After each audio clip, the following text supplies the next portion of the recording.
History reveals a recurring cycle that has led to the downfall of three global superpowers within the last 500 years. As of 2025, the United States appears to be mirroring this precise trajectory, advancing through its stages, making decisions that echo those that culminated in catastrophe every prior instance. In 1590, Spain stood as the world's preeminent power, possessing half the globe's precious metals, an unassailable military presence across Europe, and a currency universally accepted. Within 80 years, however, Spain found itself bankrupt, relegated to the status of a second-tier nation from which it never truly recovered. By 1914, Britain commanded the largest empire in human history, a dominion so vast that the sun perpetually shone upon its territories. The pound sterling was the de facto global reserve currency. Yet within 40 years, this vast empire had disintegrated, its currency had collapsed, and Britain had become a subordinate partner to America. In 1991, the Soviet Union, another superpower equipped with nuclear arsenals, wielding global influence, and a network of satellites, vanished from existence in just 900 days. Its demise was not the result of warfare, but of internal economic disintegration. 3 times, 3 superpowers, 3 utter collapses, all following an identical sequence of events. What should deeply concern you is that the United States has already progressed through 5 of the 7 stages of this pattern. We are not merely approaching it, we are deeply embedded within it. This is the narrative of imperial decline, explaining why such powers invariably believe themselves to be exceptions, and why statistical probability indicates we are next in line. This unfolding is proceeding at a pace far exceeding general acknowledgement. Before delving into the pattern itself, it is crucial to grasp the practical manifestations of imperial collapse, not from textbooks, but from lived experience, to understand what it truly signifies when a superpower falters. Imperial collapse is not initiated by invasion or military defeat. It originates from economic exhaustion. An empire overextends its capacity to sustain itself through a vast network of military installations in 150 countries, engagement in conflicts on multiple fronts, the fulfillment of unmanageable promises, and the accumulation of unpayable debts. Initially, this decline remains imperceptible. The currency retains its value, the military secures victories, and the government continues to issue assurances. However, beneath the veneer, the foundations begin to erode. Resources are mismanaged, productive output diminishes, and the nation's most talented individuals depart. This is followed by an acceleration of the decline. Allies begin to hedge their bets, adversaries probe at vulnerabilities, and trading partners seek alternative arrangements. The privileged status of the reserve currency erodes, and the very attributes that once conferred power transform into weaknesses. The currency, once universally sought, floods back domestically. A globally dispersed military becomes an unsustainable burden. Promises once underpinned by strength devolve into hollow rhetoric. This is not speculative. It is the documented fate of Spain, Britain, and the Soviet Union. Their downfall stemmed from making the same critical errors that we are presently making. The unfounded belief in the permanence of their power, overextending their military, devaluing their currency, and a steadfast refusal to confront reality until collapse was imminent. Let us examine how this sequence unfolded precisely the same way on 3 separate occasions. We begin with the foundational global empire, Spain, spanning the 16th and 17th centuries. This serves as the original blueprint. Following Christopher Columbus's discovery of the Americas in 1492, Spain ascended to become the planet's inaugural true world power. They subjugated the Aztec and Inca empires, thereby gaining control over the most abundant gold and silver deposits ever unearthed. By 1550, Spanish galleons were transporting 200 tons of silver back to Spain annually, a figure that surpassed 400 tons by 1600. Spain effectively dictated Europe's monetary supply. The Spanish real was the global reserve currency, with everyone eager to acquire Spanish silver. This marks the inception of the pattern. A nation commanding the world's currency believes itself to be invincible. King Philip II, whose reign spanned from 1556 to 1598, commanded wealth unprecedented for a monarch, and he devoted it to imperial ambitions. The first stage, military overextension. Spain engaged in simultaneous warfare across numerous fronts, against the Ottoman Empire in the Mediterranean, against France and Italy, against Protestant insurgents in the Netherlands, against the English Navy, and conflicts in the Philippines and the Americas. By 1580, Spain was militarily engaged on 4 continents. The financial toll was astronomical, consuming half of Spain's revenue, yet it proved insufficient. The second stage, currency debasement. Unable to meet its financial obligations through taxation alone, the Spanish crown resorted to the classic tactic of failing empires, devaluing its currency. They began incorporating copper into silver coinage. Coins intended to be pure silver became 50% copper, then 75% copper. While the nominal value remained unchanged, their intrinsic worth plummeted. By 1600, Spanish silver coins contained negligible amounts of actual silver. Consequently, merchants ceased accepting them at face value, triggering rampant inflation. The third stage, debt spiral. Spain engaged in perpetual borrowing from Italian and German financiers and any other entity willing to extend credit. By 1557, less than 20 years into Philip's rule, Spain declared bankruptcy, defaulting on its obligations. Despite restructuring, the borrowing and spending continued. Further bankruptcies were declared in 1560, 1575, and again in 1596. This amounted to 4 bankruptcies within a 40-year period. Each instance was accompanied by promises of reform, only to revert to the same cycle of borrowing and expenditure. The fourth stage, loss of productive capacity. A critical aspect often misunderstood regarding Spain's decline is how its immense wealth, derived from its colonial mines, ultimately proved detrimental. When a nation possesses seemingly limitless financial resources, the incentive to produce diminishes. Why cultivate crops when imports are readily available? Why construct ships when they can be purchased? Why pursue innovation when expenditure is an easier alternative? The Spanish nobility considered labor beneath them. Manufacturing declined, and agriculture stagnated. The nation's entire wealth was channeled into importing goods from other countries. The gold and silver extracted from the Americas were immediately re-exported to finance French wines, Italian silks, and Dutch commodities. Spain became a mere conduit. Wealth flowed through it, but never accumulated. By 1600, Spain's domestic production was virtually non-existent. It became wholly reliant on imports, dependent on its silver reserves to fund everything. When the silver mines began to deplete and production declined, the entire system collapsed. The fifth stage, social decay. As the economy faltered, crime surged. Madrid's streets filled with beggars. Productive citizens emigrated, and the nation's brightest minds sought opportunities in France, England, and the Netherlands. Nations actively engaged in construction, creation, and growth. Spain was left with administrators, soldiers, and clergy, a population focused on consumption rather than wealth generation. By 1640, Spain lost Portugal. By 1650, it ceded the Netherlands, its most prosperous territory. By 1700, the Spanish Empire was a mere shadow of its former self, vast in name but economically defunct. From a global superpower, it regressed to a secondary power in under a century, a decline from which it never recovered. Contemporary Spain is a regional European nation, known for its pleasant culture, but holds no significant global standing. The descendants of the conquistadors now attract tourists. Such is the nature of imperial collapse. Let us now fast forward 3 centuries to Britain in the 20th century, the empire on which the sun never set. At its zenith, Britain controlled 25% of the world's landmass, encompassing 400 million subjects. The pound sterling was the preeminent global reserve currency. Every significant trade agreement was denominated in pounds, and every central bank held British bonds. London served as the world's financial epicenter. Like Spain 3 centuries prior, Britain harbored a belief in the permanence of its dominance. However, it was already ensnared in the established pattern. The first stage, military overextension. By 1900, Britain maintained military commitments across the globe, in India, Africa, the Middle East, China, the Pacific, and the Caribbean. It was compelled to defend territories on 6 continents at immense cost. When the First World War erupted in 1914, Britain faced a critical decision: remain neutral and witness Europe's self-destruction, or enter the fray and risk bankrupting the empire to secure victory. They chose to fight.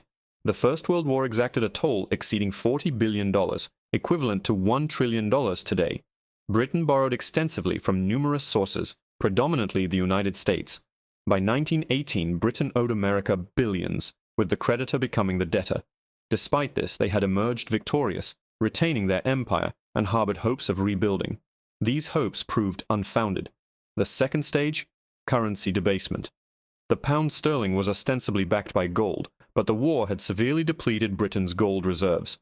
Gold had been shipped to America to finance armaments, provisions, and supplies. By 1920, Britain's gold reserves were half their 1914 level. Nevertheless, they attempted to artificially sustain the pound's value, returning to the gold standard at the pre-war parity in 1925. The inherent problem was that the pound was overvalued, making British exports prohibitively expensive. This led to a decline in manufacturing, rising unemployment, and the government's need to maintain high interest rates to support the currency, thereby crippling the domestic economy. By 1931, the situation became untenable. Britain abandoned the gold standard, causing the pound to depreciate by 25% overnight. The global reserve currency had publicly admitted its inability to uphold its commitments. The third stage, debt spiral. Britain never fully recovered from the financial burdens of the First World War. Subsequently, the Second World War commenced, incurring an additional $120 billion in costs and necessitating further borrowing from America. By 1945, Britain's debt to the United States and Canada exceeded $30 billion, a sum greater than Britain's entire gross domestic product. While the war was won, the empire's financial viability was shattered. It could no longer afford to maintain or defend its vast territories. The fourth stage, loss of empire. In 1947, Britain relinquished control of India, its most prized possession and a source of wealth for 2 centuries. Over the subsequent 20 years, Britain divested itself of its remaining global holdings, its African colonies, Middle Eastern territories, Southeast Asian possessions, and Caribbean islands. By 1970, the British Empire existed solely in historical accounts. The fifth stage, currency collapse. The pound sterling continued its decline. In 1940, £1 was equivalent to $4.03. By 1950, it was worth $2.80. By 1970, it had fallen to $2.40. By 1980, it was £2 for 30 cents. Today, it is worth roughly 27 cents. The former global reserve currency had been reduced to a regional one. Britain attempted to maintain appearances, retaining its permanent seat on the United Nations Security Council, its nuclear capabilities, and its special relationship with America. However, the reality was evident to all. It was a power of the past, a historical monument to its former greatness. The empire was gone, never to return. Now, let us examine the most recent instance, the Soviet Union, from 1945 to 1991. Following the Second World War, the USSR emerged as a superpower, possessing nuclear weapons, extensive military control over Eastern Europe, and a presence in space. They genuinely believed they represented the future, that communism would ultimately supersede capitalism, and that the Soviet model would prevail globally. For 45 years, they engaged in a fierce rivalry with America, matching its military capabilities, producing more tanks, missiles, and troops. Yet beneath this outward strength, the economy was in decline. The first stage, military overextension. The Soviet Union allocated 15 to 20% of its gross domestic product to its military, a figure triple that of American expenditure. They felt compelled to match American technological advancements, global reach, and alliances. However, their economy was a fraction of America's size. They were also entangled in Afghanistan, supporting regimes in Cuba, Syria, Vietnam, North Korea, Angola, and Ethiopia, effectively attempting to counter American influence wherever it existed. The financial burden proved unsustainable. The second stage, economic stagnation. The Soviet economy ceased to grow in the 1970s. While oil revenues provided a temporary lifeline, other sectors languished. Factories produced substandard goods, agricultural output was consistently poor, and technological progress lagged by decades. By the 1980s, the Soviet Union was forced to import grain, a nation possessing some of the world's most fertile agricultural land, unable to feed itself. The root cause was the inherent failure of central planning, the suppression of innovation under authoritarian control, and the absence of incentives for production. The third stage, currency collapse. The ruble was never a truly viable international currency and could not be freely exchanged. Even Soviet citizens lacked faith in it, opting for dollars whenever possible. The government was compelled to procure foreign goods using gold and oil, as no one accepted rubles. By 1985, declining oil prices and dwindling Soviet gold reserves signaled a severe shortage of actual currency. The fourth stage, loss of empire. In 1989, the Berlin Wall fell, and Eastern European nations began to secede. Poland, Hungary, Czechoslovakia, Romania, and East Germany declared their independence within a year. The satellite states that provided the Soviet Union with strategic depth vanished. The Soviet government, facing bankruptcy, was powerless to prevent this exodus. The fifth stage, complete collapse. On December 26, 1991, the Soviet Union ceased to exist. A mere 900 days elapsed between the fall of the Berlin Wall and the complete dissolution of the Union. This was not a result of war or invasion, but of internal economic implosion. The military could not be funded, the government became dysfunctional, and the ruble became worthless. A superpower armed with 30,000 nuclear weapons disintegrated due to internal economic failure. The pattern had once again unfolded: overextension, currency failure, debt, loss of empire, and ultimate collapse. And this is what should cause you grave concern. The United States is meticulously following this identical pattern. Let me illustrate. Stage 1. Military overextension. The United States maintains over 750 military bases in 80 countries and has troops stationed in 150 nations. We are committed to defending Europe through NATO, as well as Japan, South Korea, and the Philippines. We are engaged in conflicts in the Middle East and are actively countering China and Russia. Our annual military budget stands at $850 billion, exceeding the combined spending of the next 10 countries. Despite this immense expenditure, it is proving insufficient. Our forces are stretched thin, equipment is aging, recruitment numbers are declining, and we have commitments we cannot realistically fulfill. Should China invade Taiwan, Russia breach NATO territory, or Iran attempt to disrupt shipping in the Persian Gulf, our capacity to respond simultaneously to all these threats is questionable. We are overextended precisely as Spain, Britain, and the Soviet Union were. Check. Stage 2. Currency debasement. In 1971, President Nixon severed the dollar's ties to gold, transforming it into a purely fiat currency. Since 2000, the money supply has increased by 400%. In the period since 2020 alone, over $6 trillion have been printed. The dollar has lost 98% of its purchasing power since 1971. While we are not physically mixing copper into silver coins, the effect of printing unlimited paper money is identical. The mechanism may differ, but the outcome is the same. Debasement. Check. Stage 3. Debt spiral. The United States currently carries a national debt of $36 trillion, representing 120% of its gross domestic product. Interest payments alone are approaching $1 trillion annually, exceeding our defense budget. We consistently run annual deficits, with a projected deficit of $1.8 trillion in 2024, even during a period of economic growth. In peacetime, we borrow funds to service the interest on previous debts, a clear definition of a debt spiral. Spain defaulted 4 times, Britain borrowed until it collapsed, and the Soviet Union exhausted its financial resources. We are on a similar trajectory. Check. Stage 4. Loss of productive capacity.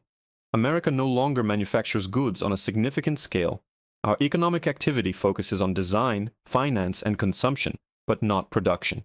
Our manufacturing base has been severely eroded, with production outsourced to China, Mexico, and Vietnam. We import $800 billion more than we export annually.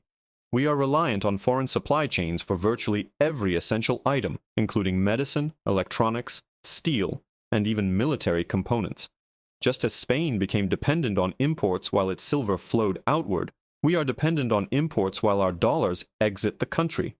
And, analogous to Spain, when the inflow of money ceases, we will face significant challenges. Check. Stage 5. Social decay. Trust in our institutions has plummeted to historic lows. Crime rates are escalating. Homelessness is rampant. Drug overdoses claim 100,000 American lives annually.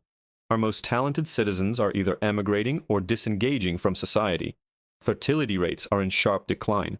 Political dysfunction is pervasive, rendering us incapable of consensus or effective problem solving and hindering our ability to construct anything meaningful. The signs of decay are ubiquitous, yet a pervasive denial persists, with many acting as if everything is normal. It is not normal. Check. We are currently at stage 5 of 7. The Soviet Union reached stage 5 before its complete disintegration, as did Britain. Spain endured longer, but the underlying pattern remains consistent. While we are not yet at the precipice, we are deeply enmeshed in the sequence. Stage 6 is the loss of reserve currency status. This occurs when allied nations begin to diversify their holdings, trade begins to shift to other currencies, and the dollar floods back domestically as it is no longer required for international transactions. We are witnessing early indicators of this shift. The BRICS nations are developing alternative financial mechanisms. Central banks are increasing their gold reserves, and China and Russia are engaging in bilateral trade using the yuan and rubles, respectively. Saudi Arabia has begun accepting the yuan for oil transactions. The cracks are beginning to appear. Stage 7 is collapse. This is not a gradual decline, but a sudden implosion. The Soviet Union transformed from a superpower into a non-existent entity in 900 days. Britain shed its empire in 20 years. Spain's decline was more protracted, but the ultimate outcome was identical. When a reserve currency fails, when debt becomes insurmountable, and when a military can no longer be funded, the decline is not graceful. It is swift and brutal. Every entity that believed such a fate was impossible learns the same lesson every empire before us has learned. It can happen, and it will. 3 empires have followed this pattern: Spain, Britain, and the USSR. Each erroneously believed in its exceptionalism, its uniqueness, and its exemption from fundamental rules. Their assumptions proved incorrect every single time. We are currently perpetuating the same fallacies. We tell ourselves we are different, that our technology, our dollar, and our inherent American identity will shield us. However, the pattern is indifferent to notions of exceptionalism. It is a matter of mathematical certainty. One cannot perpetually spend beyond one's means. An empire cannot be sustained without productive capacity. Currency debasement inevitably carries consequences. Stages 6 and 7 are unavoidable once stages 1 through 5 have been completed. The sequence is predetermined. The only variable is the timeline. Perhaps we have 10 years, perhaps 5, or perhaps even less. However, the pattern indicates that collapse is imminent, and when it arrives, it will not be a slow descent. It will be abrupt. A currency crisis will trigger a debt crisis, which in turn will ignite a political crisis. Overnight, the superpower will become a cautionary tale. The reserve currency will devolve into a regional one. The empire will fade into memory. This has occurred 3 times previously. The pattern dictates that we are next. Since 2020, we have accelerated our progression through each stage. We have printed more money, accumulated greater debt, expanded military commitments, hollowed out our industrial base, and fractured our society. We are no longer merely walking the path, we are sprinting down it. The endpoint is visible to those who understand the pattern. Perhaps we will discover a means of escape. Perhaps America can achieve what Spain, Britain, and the Soviet Union could not. Perhaps we can enact reforms, rebuild our economy, and restore our standing. Perhaps this time it truly will be different. However, the pattern suggests otherwise. The mathematics suggests otherwise. And history, which has observed the cyclical demise of empires repeated endlessly, indicates that we are poised to learn this lesson the hard way. If this analysis has clarified our current position within this sequence, I encourage you to subscribe. When we reach stages 6 and 7, understanding the events and their causes will be crucial. The answers are not hidden in the future, they are inscribed in the past, and I will guide you to where they can be found.